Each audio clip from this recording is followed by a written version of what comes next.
tash po shfrytëzoj rastin me ftu në studio doktor Isuf Bajrami, profesor, është specialist i mjekësisë urgjente me përvojë gjatë klinike, akademike dhe shkencore në fushën e emergjencës mjekësore paraspitalore. Ai ushtron veprimtarinë e tij profesionale në qendrën e mjekësisë urgjente në Prishtinë, ku është angazhuar për shumë vite në trajtimin e rasteve emergjente, edukimin e profesionistëve shëndetësorë dhe zhvillimin e shërbimeve të urgjencës në Kosovë. Përveç punës klinike, profesori doktori Bajrami është autori një numri të konsiderueshëm botimesh shkencore dhe profesionale në fushën e mjekësisë urgjente. Ai ka publikuar libra dhe artikuj që trajtojnë temat e mbështetjes bazike të jetës, traumës, goditjes në tru, hipotermis, kujdesit paliativ në urgjencën paraspitalore dhe aspektet tjera të menaxhimit të pacientëve në gjendje kritike. Kështu që e ftojmë në studio doktor Isuf Bajrami, urdhna lutem.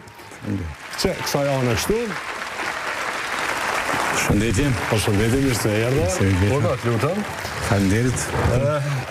Qysh po duket këtu ambienti, ajri i freskum, mirë, i përshtatshëm për punë? Ambienti i relaksum për kushtet optimale për punë. Po, kështu që domethënë këta djemë s'kanë qanë kohën, a? Djemë të vajzat që jemi këtu. Bota ju takon të rinjve dhe sigurisht se elani për punë është prezent çdo herë te mosha e rinis, por edhe ne që kemi nis paksa vejmë mosh, nuk po dorëzohemi ende, po mundohemi me kontribu. Po, e kur jemi tek mosha, sepse jeni doktor, jeni specialist dhe me shumë bagazh të madh në drejtim të mjekësisë, a keni vrejt për vetë, se njeriu nga njerë bën analiza për i trupit vetë dhe analizën gjana, a keni vrejt këtë ndryshimin në mosh, të i bodo vjetë që thënë, dëshysh jetës ma ka dale, të me ngon ma shumë nxehti dhe i ftohti, e shumë gjana tjera, kujdesin në ushqim e krejt ato. Sigurisht kjo nuk lidhet për personin, këto janë dukuri globale që ndodhë të secili njeri. Prandaj edhe me kalimin e viteve, duhet të vlerësohen edhe aftësit, mundësit, sa kemi kapacitet për me u angazhu, me qenë se ndryshimet fillojnë të gjitha sistemet, duke filluar nga sistemi nervor, qendror, kardiovaskular, respiratore, sisteme tjera, tash mos të hyjmë në detale, por sidoqoftë me një programim, me një dietë, me një orar caktuar të ditës dhe të pushimit, mund të shfrytëzohet domethënë edhe mosha optimale, domethënë edhe për te 65 vjeçë tutje që të angazhohet secili njeri intelektual në sferën e vet dhe të jetë aktiv në shoqëri, në profesionin e vet, kuptohet. Se na dyqysh është një përshtypje kur ti bën 65 vjet edhe del pension, ti japin ato letrat që thonë kështu, domethënë nuk krye jeta. E faktikisht në botë, sidomos në Evropë, jeta fillon pikërisht prej asaj kohe. E iniciuar këtë problematik të moshës pensionimit, unë mendoj se ka mundësi kur ka aftësi psikofizike, por edhe kondicionale, që në kuadrat, po them, cilën në fushë, ta shfrytëzojnë atë përvojën e tyre dhe atë përvojë do të ta përcjellin edhe të rinj pas që përgatiten për jetë dhe për sfida, se kur kombinohet përvoja edhe elani, rinia, atëre edhe sukseset janë sigurisht ma evidente, por edhe ma të theksuara për secilin individ. Është interesante, për shembull kom pas rast me pa në për rrjetet sociale, fotot vitit 1970 në për plazhe, do thot, edhe bojnë pyetje aty, çka po shihni diçka që dallon prej sot. Qëllimin aty zakonisht e kanë për obezitetin. Do thot shohim njerëz cilët kanë qenë shumë mirë në peshë, po flasim për vitet 70-a, 80-a, kurse sot kemi shumë probleme në drejtim sa i përket shëndetit. E deshta mi u pyet vetë personalisht prej praktikës edhe përvojës edhe jetës përgjithësi, a është rinia më e shëndetshme tani, apo para 30 vjetëve, ndoshta edhe ju kur keni qenë vetë i ri, që keni pas shoqëri, keni pas edhe njerëz të tjerë për rreth. Kur jemi tek kjo problematik bioritmi i jetës dinamika jetës e themi ka ndryshuar. Ka ndryshuar sidomos me në ato vitet 70-80 ka qenë një jetë ambientale, një biologjike, ma tepër është konsumu ushqimi bio, nuk ka qenë shumë prezent kjo motorizimi, gjithsesht automjetet kanë qenë të ralla, pastaj nuk kanë qenë prezente këtu mjetet telefonia mobile, pastaj interneti, kompjuteri, inteligenca artificiale që i kanë dhënë një tjetër kuptim jetës.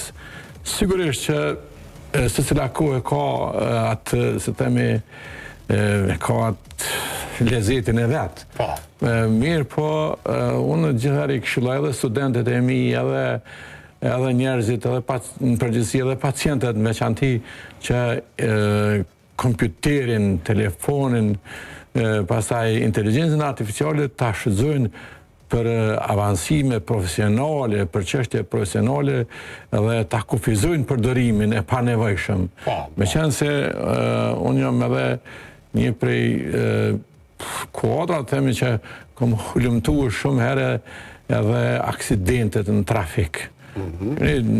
Sipas disa hulumtimeve që i ka bërë edhe institucionet kredibile, por edhe policia e Kosovës e tjera, rreth 20 deri në 30% themi të aksidenteve janë përdorimi i telefonisë mobile. 20% e kalon. Nuk po them tash me numra ose me shifra eksakte, por domethënë telefoni mobil është bën një ta quajnë thujza një armë vrasëse në trafik. Edhe vërtet që të merr vëmendje shumë. Mjafton një dekoncentrim me sekonda kur personat mund të përfundojnë me fatalitet. Ne jemi nis për një udhtim, për një gazmen, për një destinacion caktuar, me kryer një mision caktuar, dhe ai udhtim shndrohet në tragjedi. Domethënë, kjo është një përdorim i panevojshëm, themi, një përdorim edhe i ndalueshëm që dënohet edhe me sanksione, që është edhe duhet të dënohet, domethënë. Arsyeja është se dekoncentrimi e humb edhe atë koshiencën ose vigjilencën e drejtimit të automjetit. Prandaj me humbjen e koshiencës atëherë mjafton një sekond, themi, edhe përfundon me fatalitet qoftë për ngasësin ose bashkëpunëtorët e shoferit ose ngasësit. Jeni pjesë e qendrës mjekësisë urgjente në Prishtinë, ai vjen kjo që çka do të ndodh, fillimisht orientohen tek ju e pastaj shpërndohen apo këtu për opinionin, e kam të qartë pyetjen për opinionin, duhet ta them një aspekt që është realitet.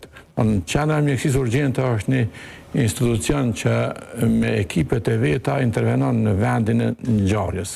Do të thotë në vendin e ngjarjes kuptohet edhe në ambientet, do të thotë, në shtëpi, në banesa, në ambientet e punës, në rrugë, në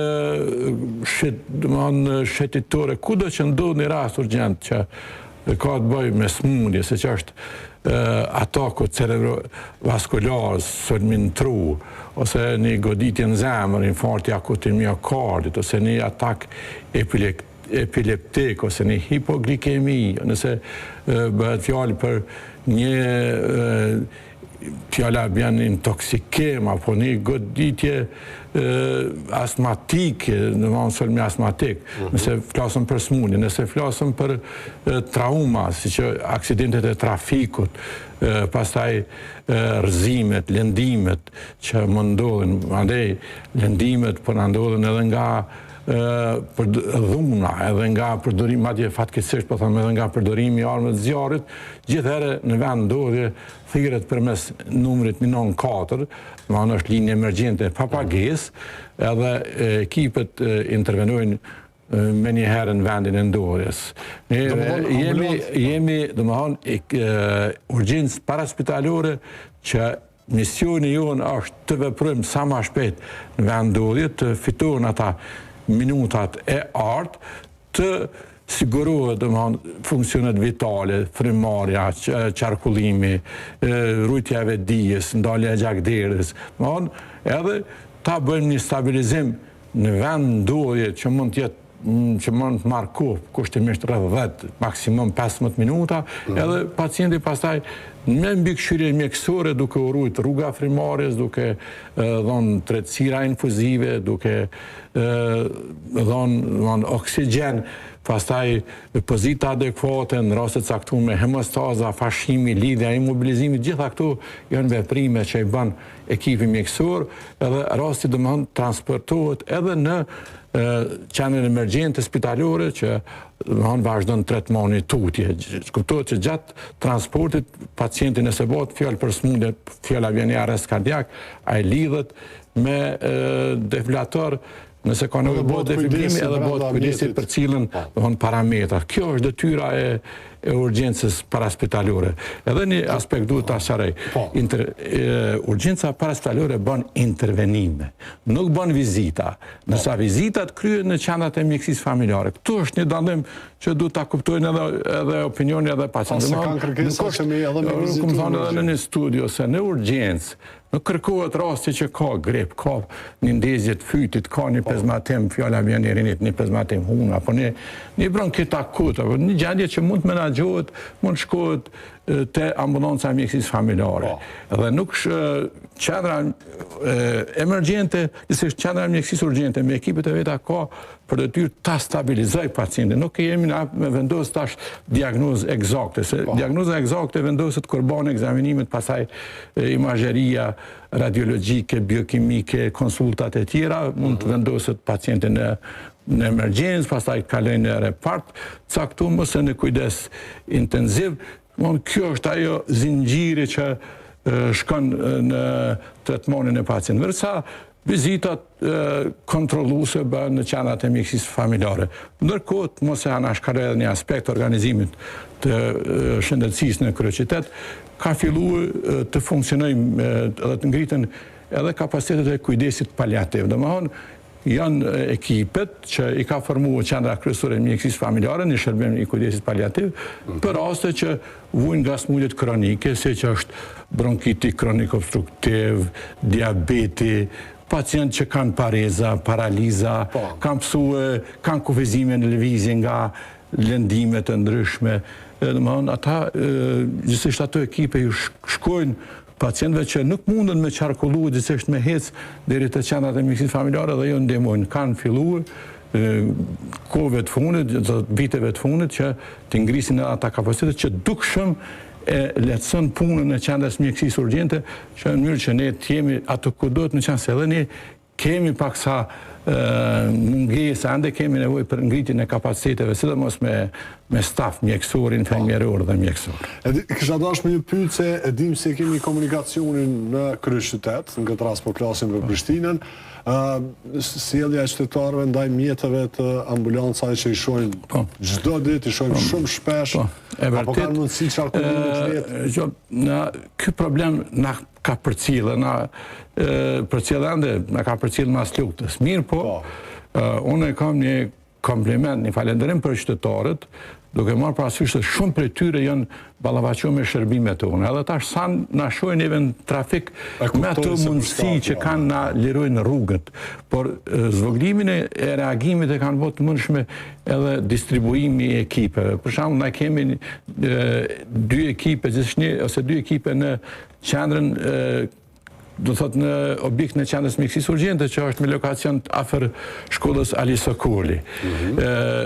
Ndërkaq për ta shkurtuar kohën e reagimit, ne kemi edhe 3, gjithsesi 4 ekipe të caktuara në lagje të ndryshme, duke filluar nga qendra e mjekësisë familjare që është afër medresës, qëndron një ekip mjekësor, një mjek me 2 infermiera dhe autoambulancë, që kanë hapësirën e vet, ku presin domethënë çdo kohë thirrjen, edhe reagojnë, janë shumë afër qytetarëve. Pastaj kemi për ta shkurtuar kohën e reagimit, se nëse na startojmë prej ku jemi atje te rrethi, do të thotë rruga Femilla Droci, edhe arrimi deri te lagja Kodra Trimave, është një kohë e caktuar, gjithsesi një kohë që mund të jetë e gjatë për të reaguar te rastet urgjente. Për ta shkurtuar këtë kemi. Pastaj kemi edhe një ekip të qendra kryesore mjekësisë familjare që reagojmë për rastet në qendrën në qytet. Dhe kjo e shkurton kohën. Edhe ekipa tjetër është qendra e mjekësisë familjare në Bregun e Diellit, që mbulon edhe Bregun e Diellit e pjesën e Matit e Tastis, edhe vetë fundit të kemi angazhuar një ekip të veteraniku, mirë po për shkak të mungesës së stafit, atë ekip na shpeshherë detyrohen të plotësojmë edhe disa aktivitete kulturore sportive, pastaj verës e kemi edhe mbulesën e pishinës, për qytetarë, që reagon ato edhe autoambulancë qendron ato. Mirë po, Komuna e Prishtinës, gjithsesi me urdhën të drejtoratit të shëndetësisë, tash me fillimin e këtyre temperaturave edhe viteve të kaluara, ka organizuar ekipe shtesë me qëndru edhe në sheshin Nën Tereza, pranë qytetarëve, një ekip që sidomos në pikun e verës, në pikun e vapave, siç është termini nga ora 10 deri në ora 16 ose 17 varësisht prej kushteve klimatike, edhe shpesh herë kemi reaguar kur kanë kollabuar qytetarët ose kanë pas ndonjë shqetësim shëndetësor. Me këto kapacitete që kemi, mundohemi, edhe pse, për e theksoj edhe një aspekt tjetër, se edhe ne jemi njerëz, kemi nevojë për pushime dhe stafi mjekësor ka të drejtë me shfrytzuar pushimin, edhe është ligjërisht obligative se me i rujt edhe ato kapacitete që kemi shëndetin e punonjësve shëndetësor. Kështu që ballafaqohemi shpeshherë edhe me mbi ngarkesa, por duke marrë parasysh përvojën e kemi një staf të mrekullueshëm, ja dalim disi. Megjithëse ka një herë edhe mund të jemi të vonuar se të mos arrijmë ku duhet të jemi, duke marrë parasysh se kemi kapacitete që ndoshta ka një herë nuk i plotësojmë gjitha ato kërkesat e pacientëve ose të themi qytetarë. E kemi po, do thotë, se sidomos 2 javët e fundit, Evropa është kaplu prej temperatura tepër të larta, që se kanë përjetuar asnjëherë, ka pas mbi 1000 persona që kanë ndru jetë, por që kanë qëndru Kosova në këtë rast. Do thotë se edhe ne i kishim disa ditë. Edhe pse po vazhdon, nuk është që vetë është spore për ndikimin e temperaturat të larta, emergjencat nga hipertermia, ose nga ndikimi i temperaturat të larta është dukuri globale. Nuk është diçka jashtëzakonshme, as të bëhet panik, jemi në stinën e verës, kulminacioni i temperaturat të larta është mund tani në muajin korrik edhe gusht, edhe njerëzit dalin shëtitje, shkojnë në pushime, në det, në liçe, lumen e tjera. Mirë po, stina e verës i sjell edhe disa rreziqe, duke marrë parasysh se, siç e theksut edhe ju, se temperaturat këto vitet e fundit janë në ngritje, kalojnë 35, madje arrin edhe në 40 gradë Celsius. Është një dukuri globale që ka përfshi botën, por edhe Evropën, ku jemi edhe një pjesë Evropës juglindore, ashtu që këto klima, sidomos në zonën e Ballkanit, por edhe në Evropën përgjithësi, kanë arrit temperatura madje deri në 40 gradë Celsius, që ishim dëshmitar nga mediat, për shembull në Gjermani deri në 41 gradë Celsius, që është shpall domethënë emergjencë kombëtare. Edhe ne jemi në atë fazën kur kanë filluar domethënë kërkesat në rritje për vizita në shërbimet e mjekësisë familjare, në qendrat e mjekësisë familjare, mirë, po edhe rritja e kërkesa ose thirrje në qendrën e mjekësisë urgjente.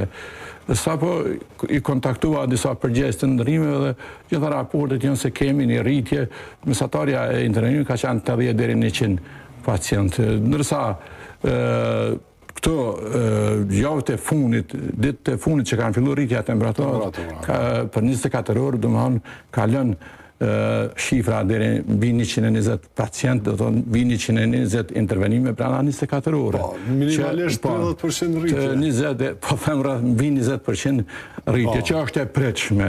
Po s'ka vend për panik. Meqense shumë herë kemi diskutuar, kemi debatuar këto. Ne, si profesionistë shëndetësor, gjithë qytetarë ju rekomandojnë që të kenë kujdes nga ekspozimi në rrezet e diellit nga ora 10 deri në ora dhe themi 17. Pastaj të marrin masa mbrojtëse, si që është veshja adekuate, kapela, syze, dielli, pastaj veshje që i largon sidomos kjo ngjyra e bardhë, e largon ndikimin e pastaj të përdorin sa më tepër lëngje, çdo gjysmëmorin nga një gleng spaku deri në 3-4 litra lëngje në mënyrë që të tonifikohet, të rehidrohet si pacient. Të kenë kujdes sidomos rastet me smundje kronike, si që është pacient me smundje kardiovaskulare që kanë pas ata që ose sulme në zemër, pacient me diabet, pacient me smundje cerebrovaskulare që kanë pas goditje në tru, pacientët që kanë probleme ose pamjaftshmëri të veshkës, të mëlçisë, pacientët ndjeshëm, sidomos pacient që përdorin janë të ekspozuar nga ndikimi i barna që përdorin shumë barna, dhe mos barnat nga sistemi kardiovaskular ose sistemi nervor qendror kanë një impakt që mund të përkeqësojnë gjendjen ose të shkaktojnë të ndjeshmërinë ndaj temperaturave të larta. Dhe ne këta pacientë i këshillojmë që të jenë me mjekun e vet, edhe të konsultohen për terapi, ta përdorin me rregull terapinë, të japin gjithsesi të marrin sa më tepër lëngje, por në rast se keqësohet gjendja për një herë, atëherë mund të thirrin edhe qendrën e mjekësisë urgjente në numrin 94 dhe ne mundohemi të ju dalim në ndihmë këtyre pacientëve dhe sapo arrimi, domethënë në vendore, i fillojmë ato veprimet që është një temë e veçantë që mund të diskutojmë. Unë kisha ju thonë shikuesve tanë kudo që janë, që po na përcjellin, mos u bëni për numrin 194. Po nëse duhet, e keni edhe munden me ju kontaktu çdo moment. Një përfund kështu, që me kuptu edhe qytetarët se normalisht edhe vetë organizmi e ndjen ato, po cila është temperatura ideale për trupin e njeriut?